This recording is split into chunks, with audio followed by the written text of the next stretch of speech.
亲爱的朋友们，欢迎来到微光夜读。家族聚会，所有亲戚都以为我还是那个做生意破产的落魄小子。我给大伯父敬酒，大伯父没有理我，只是和周围人说，年轻人就该脚踏实地，少做那种发财的梦。我家阿峰上班虽然挣得不多，但是稳定，现在在上市公司上班，一个月1万多的工资，平时忙是忙点，但是充实，不用整体提心吊胆，有上顿没下顿，也没有人催债，你们说是吧？我自己抿了一口酒，暗自好笑。你家儿子是在我公司上班啊？接下来开始我们本期故事，记得点击订阅并开启小铃铛。大年30，大伯破天荒地邀请所有亲戚家族聚餐，特别叮嘱让我一定参加，不去就是不给他面子。浩辰啊，这也有3、4年了，你一直都窝在家里，也该出来透透气了。人生起起落落很正常，你不能一蹶不振啊！大家都关心着你呢。关心？我心里冷笑一声，只不过想在我面前显摆罢了。我应下了邀约，没有和对方多说什么。在上大学期间，我就创建了自己的公司，如日中天。只是4年前，公司突然宣布破产，我也从那个万人称道的青年才俊，变成了被人口诛笔伐、只会白日做梦的废物。所有亲戚都曾受过我的恩惠，只是得知我破产，甚至可能欠了一大笔钱后，一个个都对我敬而远之。尤其是大伯家，我上门拜访他们，直接闭门不见。他们一个个都真当我是破产了。大年30，难得下起了雪，路上已经是白茫茫的一片。吃饭的地方离公司不远，我提前去了约定的酒店，自己找了一个位置坐下。随着到场的人变多，整个大厅也越发热闹起来，而我依旧像个透明人一样坐在酒桌的一角。大家似乎都不太愿意主动来和我说话。酒过3巡，大家的话也越发多了起来，无非就是些家长里短，谁家孩子如何如何。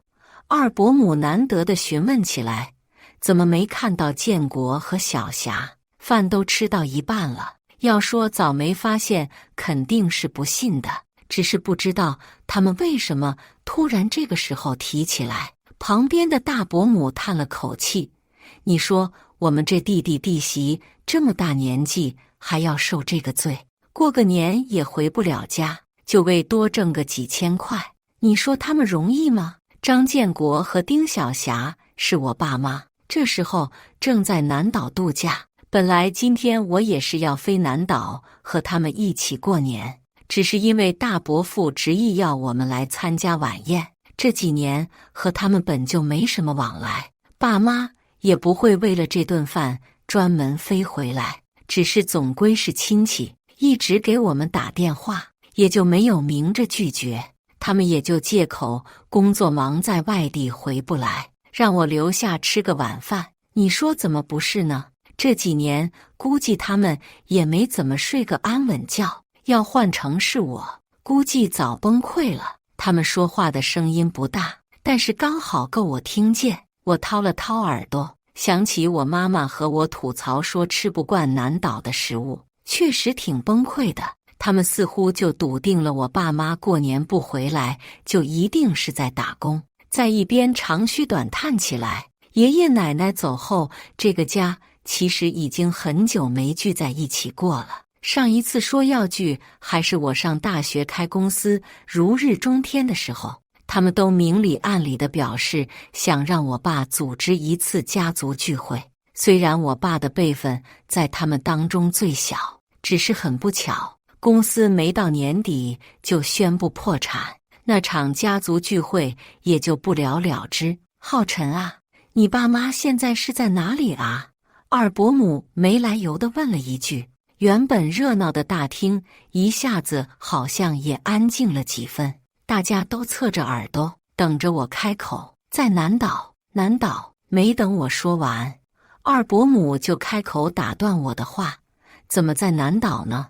我听说那边工资可不是很高，之前说是去了南方，我们还以为是去了深城。深城也去过。”我淡淡回应道：“爸妈今年基本都在南方，亚城、深城、云城、里城、川城、庆城，我都安排了人负责他们旅游。因为考虑到冬天气候问题，最后选在南岛过年。那他们也挺辛苦的。在深城怎么又走了？深城那边工资挺高的吧？高什么高？那也要看做什么。没文化的进厂打工也就1000把来块，哪里有家里舒服？”边上不知道谁说了一句：“这些人平时往来的真不多，由于长期不在家，我认识的也就我爸爸的兄弟姐妹几个。这个说话的我也不知道是谁。”“是啊，是啊，都是辛苦钱，上半辈子拿命换钱，下半辈子拿钱买命。听说那些厂里都是一天干12小时以上，真不要命了，哪有家里舒服？3000块我一个月用1000，还能存2000，可不是吗？要是能安稳过日子，谁会想去吃这个苦呢？我们这个最小的弟弟弟媳吃了一辈子苦，本来想着已经熬出头来了，哪知道半百的岁数还要出去打工。”我安静地听着他们议论，没有要插话的想法。见我不说话，二伯母以为我是觉得面子上过不去，沉默了，不依不饶地说道：“深城好好的，怎么又去了南岛啊？难不成南岛有什么特殊的地方？”说着似乎是轻笑了一声，像是想起什么好笑的事情。“南岛现在气候好一点。”我开口道。听闻我的话，二伯母嘴角更是一扬，像是在忍住笑意。“那还挺讲究的，不知道的还以为是去度假了。”你还别说，南岛确实挺适合度假的。我家那小子上次还说等赚到钱一定带我去南岛逛逛。不应该啊！大伯母接过话茬：“我听说小霞有风湿，受不了潮，去南岛不是遭罪吗？是不是真的有什么赚钱的买卖？有的话和我们说说，亲戚间一起帮衬一下啊！”似乎是自己都不相信自己说的话，说完便笑了起来。见我老是默不作声，两人又变了话题。“浩辰，你现在在哪上班啊？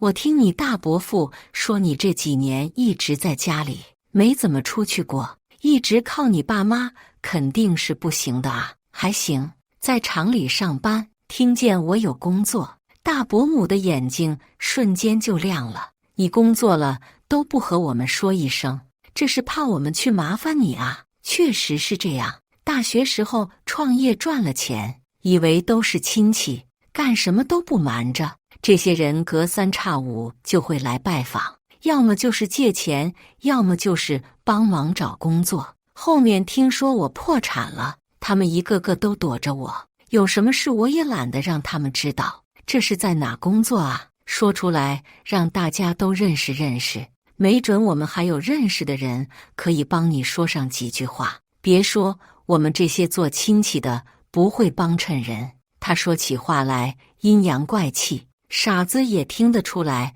是在嘲讽。他大概笃定我没有工作，这么说只是在给自己找台阶下。毕竟在他们眼里，就连我爸妈都得去外地打工，我这个做儿子的在本地能有什么好工作？就在附近，不是很远，吃饭的地方在市中心，有意选在了最繁华的苏城中心，附近都是些商业写字楼和商业综合体。在这边的上班的不说是成功人士，也大多是商业精英，这显然和他们对我的认知不符。二伯母今天特意打扮了一下，身穿一件貂皮大衣，颈上挂着炫目的珍珠项链，脸上也抹了层厚厚的粉底，在灯光的反射下显得格外醒目。附近有什么厂吗？他思索了一下，对着附近的人问道。离这里不远有个致远精密，你不会在那里上班吧？说话的人我认不出来，估计也是比较远的亲戚。那个厂还挺大的，福利待遇据说也不错。那也得看干什么。流水线也招工。二伯母轻笑了一声，有些不屑地问道：浩辰，你到底是在哪里上班啊？看着他们议论，我只感觉好笑。一个工作而已，能让他们这么津津乐道。致远精密我也有投资，说起来我还是个股东。这几年我也赚了不少钱，做过一段时间天使投资人。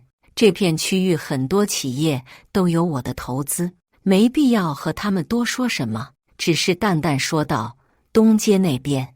戴伯母毫不掩饰地嘲讽道：东街那边可都是些仓库，莫不是在做仓管？今年公司发展迅猛，东街一片的仓库基本都被我收购了。过完年会作为临时仓，等新厂建完后，那一片也会重建。年底了，也一直在忙着仓库的事情，所以我基本都直接住那边。我没有解释，只是倒了杯酒。来都来了，敬个酒，自己的礼数也算到了。等下也可以早点走。你会喝酒吗？就往自己杯子里倒酒。这么好的酒都被你糟蹋了。只是别人似乎不这么想，只当我被说得尴尬，用倒酒来掩饰，又开始在边上揶揄起来。我朝服务员招了招手，让他给每桌上2瓶茅台。我声音不大，但是大厅都瞬间安静下来。3桌人，每桌2瓶，6瓶酒的价格就要上2万。这3桌菜加起来都不值这个价钱。张浩辰，你发什么神经？谁让你点酒的？是啊，你知道1瓶酒多少钱吗？就自己点上了，可能是被吓到了，喊我的时候都加上了姓，丝毫没有一开始的客气。我看了他们一眼，轻声笑了一下。放心，酒我请了。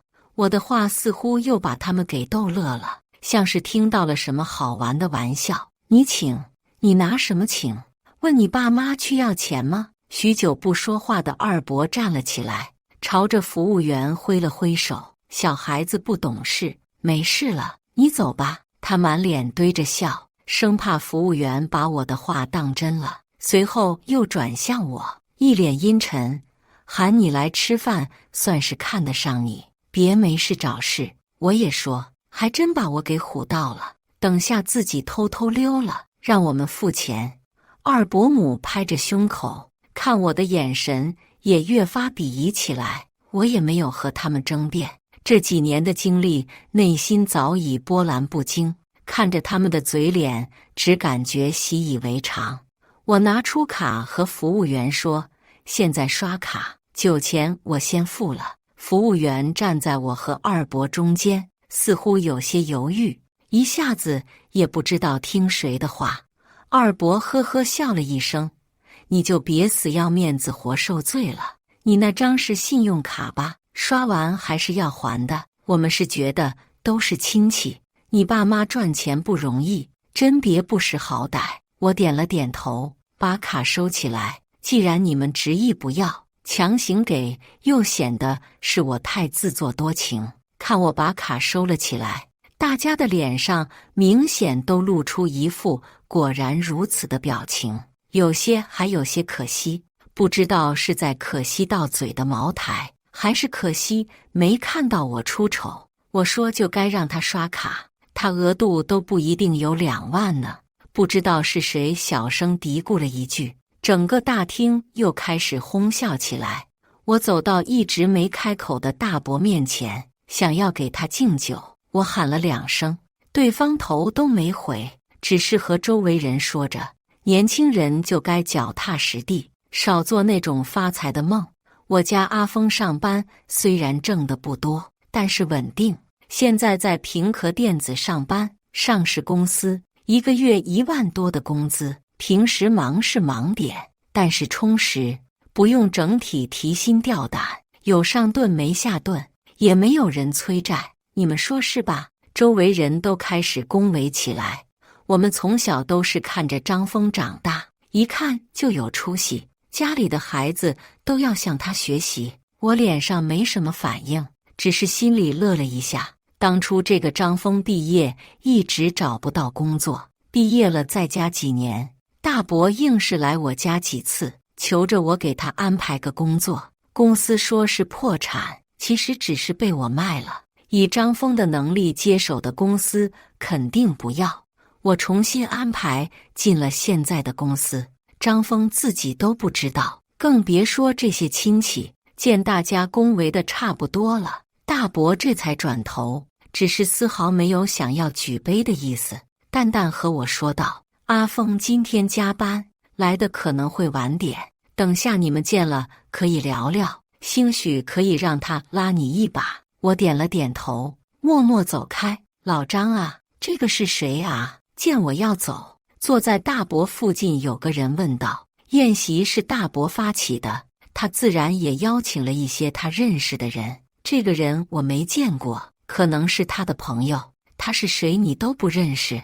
以前还上过苏台电视的，专门报道过的青年创业家。附近有人解释道，但语气很显然都带着一丝嘲讽的味道。哦，是那个破产的。他开始煞有其事地介绍起我之前的公司的辉煌以及昙花一现。要是没破产，现在应该能有几百万财产了吧？那何止啊，没破产也不会来和我们一起吃饭了。那些老板都是大忙人，家族聚会从来都不缺这种人，嘴上说着热络的话，表现得对你很关心，实际上只是为了挖苦你。他们说的话会像一把软刀子一样直捅你的心窝。他们年纪可能都在50岁以上，事业上也有了点成就，可能会有点钱，但也谈不上财富自由。在亲戚里有点威望，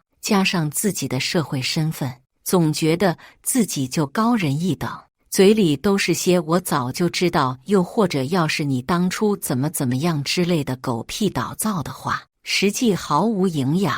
他们的话除了吹牛逼，解决不了任何问题，还会给别人添堵。这些人都是这样，我也没有必要和他们一般见识。我要是发火，甚至是表现出一点点不满，他们就会立刻以长辈自居。哎呀，开玩笑的话，这就急了。年轻人还是不够沉稳，这也是你失败的原因。各种指责会纷至沓来，以此彰显他们的优越感。这几年我见多了，直接无视掉就可以了。大厅的电视上开始播报一些本市新闻，讲到东街产业发展，他们又开始对新闻发表一些高谈阔论。我在边上说了句，东街不会发展成商业街，他们皆是嗤之以鼻，这里都是 CBD， 变成商业街是迟早的事，不变成商业街难道变厂吗？一个个都嘲笑年轻人，果然就是见识浅，确实要变厂。我又说了句，回复我的皆是白眼，谁会去东街建厂？你吗？确实，我心里说了句，但是没再反驳。人都是会自以为自己觉得对的事情，哪怕把实情告诉了他，他也不会信。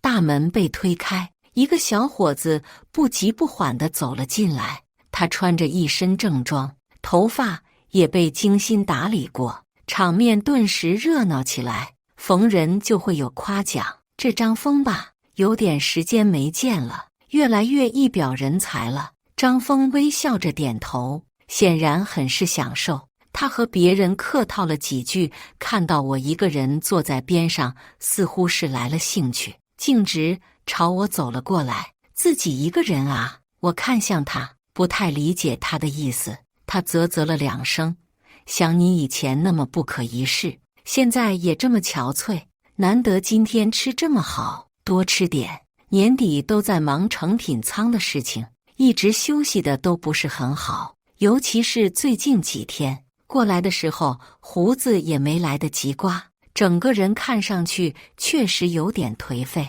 我打量了他一眼，点了点头，算是回应了他。以前安排人那么针对我，没想到你自己也会有这样一天吧？我笑了一下。以前刚安排他进公司，他一直懒散惯了，做事情都没个调。在公司不是在自己家，没人会惯着他。他没少挨批，他却觉得是我的原因，觉得是我不想帮他，故意让人为难他，好把他挤走，挺可笑的。有些人从来都不会从自己身上找问题，有问题的都是别人不对。我摇了摇头，你还真是一点长进都没有。对方也笑了，你还以为你是我老板呢？长进？没长进的是你才对吧？听说你女朋友都跑路了，自己混成这个样子，有脸说别人吗？提到女朋友，对方似乎越发来了兴致。听说你们都已经准备结婚了，结果人家跑了，你可够失败的。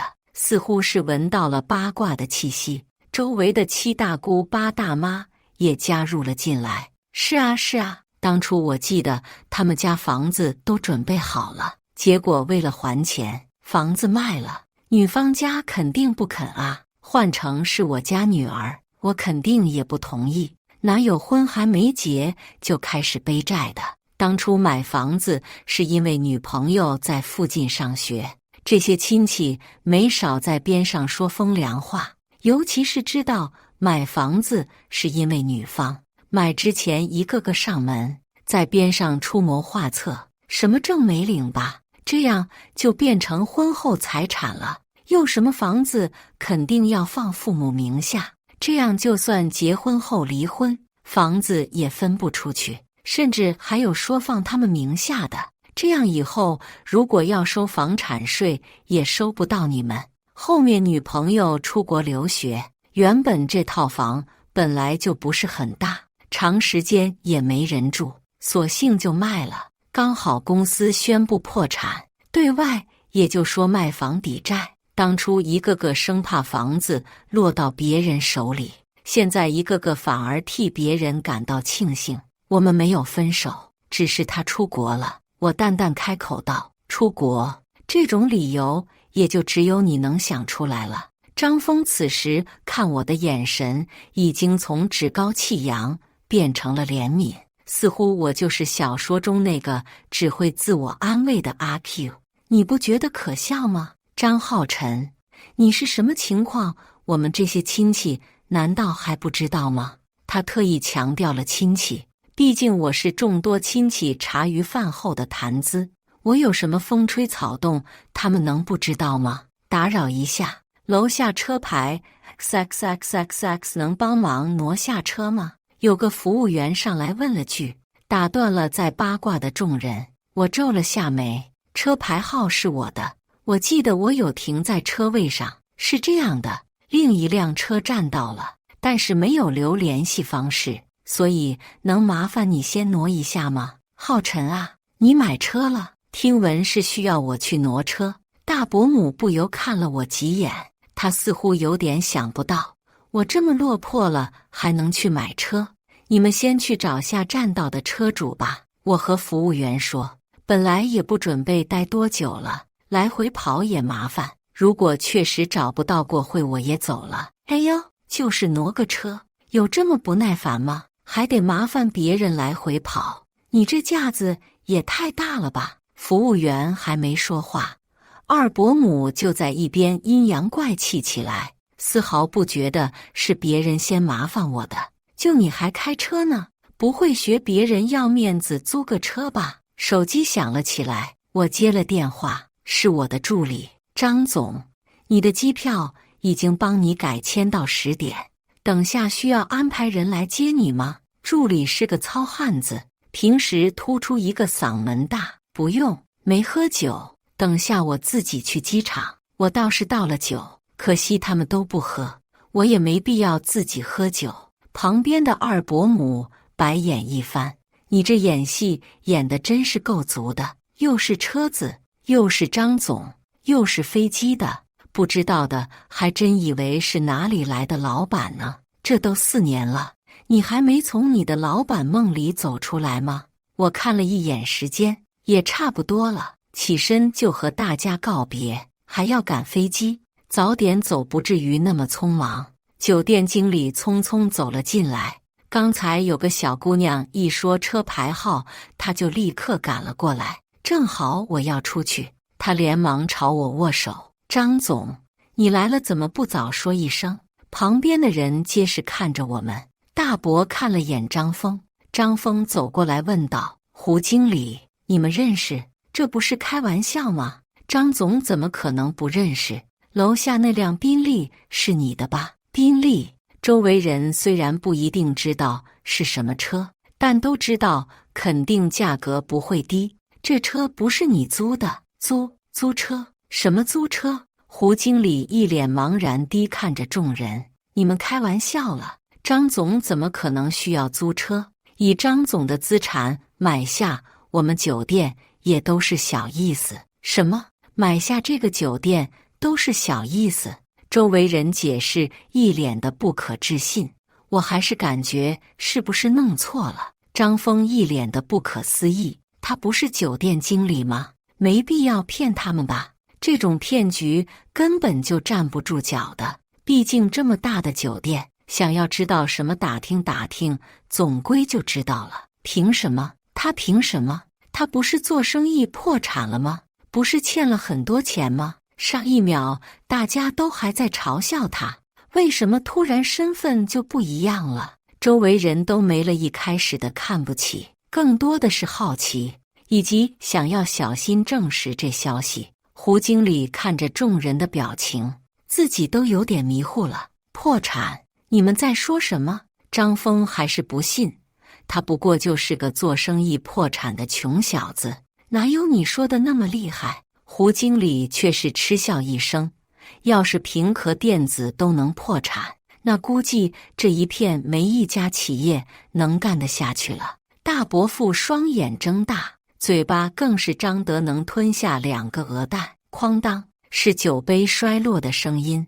大伯母、二伯母惊得脸色通红。平壳电子的老板，为什么他们记得这个张峰就是在平壳电子上班？你不知道吗？酒店经理看看我，又看看张峰，随后露出一个职业性的微笑，似乎是为了缓和尴尬的气氛。不知道也正常，张总平时太低调了，要不是上次有政府接待，我偷偷了解了一下，我也想不到平壳电子的老板这么年轻。感情你是在故意装穷，是怕我们高攀了你啊？戴伯母在一边阴恻恻地说道，甚至有点咬牙切齿，把我们都当猴耍，自己一个人能看猴戏呢。我自始至终什么都没有说，有的只不过是你们自己的臆想。我也提过给他们上茅台，只不过被他们拒绝了。这几年本来交情就没多少，说多了反而像是在炫耀，另外说了你们也不一定就信我。酒店经理见气氛似乎有点尴尬，喊了附近的服务员去给每桌上2瓶茅台，记我私人账上。服务员小姑娘一路小跑的去了服务台，我拍了拍胡经理肩膀，酒就不劳烦你破费了，记我账上，过完年我让人来结账。胡经理连连摆手，不用不用，别人想要请张总都没机会，这眼前的现成的机会我不能错过。我点点头，没说什么。后面大伯父喊我，我也没理他，径直去了车库，开车离开。此时新闻上正在播报着东街最新情况，平壳电子已经买下东街，预计2年后会建成自己的3厂。去机场的路上，妈妈给我打来电话，问我怎么回事。平时不怎么联系的亲戚，一个个都在给他们打电话，和他们旁击侧敲我的近况。我让他们不必理会，原本安静的家族群也开始热闹起来。只是他们说话总是会有意无意地扯到我。我一直都觉得浩辰这小子有出息，这孩子打小就懂事，谁说不是呢？当年也没少帮衬我们。这时候他们似乎又想起来了我，可还真是穷在闹市无人问。父在深山有远亲，大伯父和二伯父两家一直潜水，从始至终没有说过一句话。我直接退出了家族群，这些人本就不用理会。年后，我继续给父母安排了旅游行程。这一次，他们发的朋友圈不需要再去屏蔽这些亲戚。那次晚宴要是没有那么多针对，或许还可以客客气气的做表面亲戚，但是看起来并不如想象中的那么美好。有些亲戚只希望你过得不好，才能体现他们的优越性。既然如此，那索性也都撕破脸皮好了。大伯父和二伯父家几次想要联系我爸妈，但是我都交代过了，直接拒接。本就没什么好再联系的。新厂建设，原本几个部门也要精简合并，张峰就在裁员名单里面。他的能力本就不出众，被裁只是早晚的事情。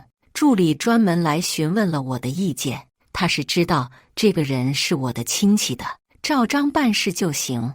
优胜劣汰本就如此，如果一个企业靠着裙带关系，那他离走下坡路也不远了。据说他们几家后面专门想要登门拜访，但是我爸妈长期不在家，我也因为工作不会固定在哪里，每次都吃了闭门羹，正如他们当初闭门不见我一样。我回来了，手机闪烁，是女朋友发来的信息。我回了个笑脸。感谢大家的观看，本期故事精彩吗？欢迎大家在下方评论区吐槽。如果你喜欢这类故事，记得点击订阅微光夜读，并分享给更多的人，这会对我帮助很大。再次感谢大家的观看。